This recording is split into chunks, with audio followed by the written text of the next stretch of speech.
Last straw.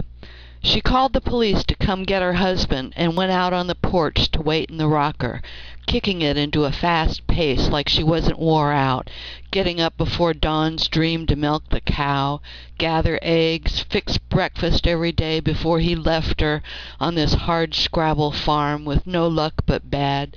She'd hated on sight, but he'd sweet-talked her around every time she begged him to sell, so he must have seen a different farm in his rear-view mirror when he drove off to a town job, while she struggled from can't see to can't see, too far from neighbors or town for friends, or to save the babies that came too early before they stopped coming at all. And even the tractor died, so she used a hoe and shovel to finish in that hard sun, and now her face was spotted drought.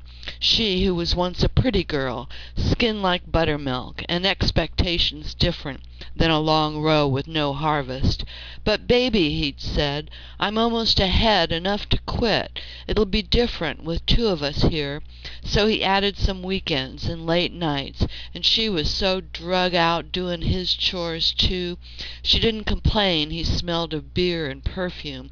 So he must have felt safe to tell her that morning he was leaving while she stood at the sink, her hand on a skillet, and he judged right, because she only felt a flooding of relief when he said he was moving to town with another woman.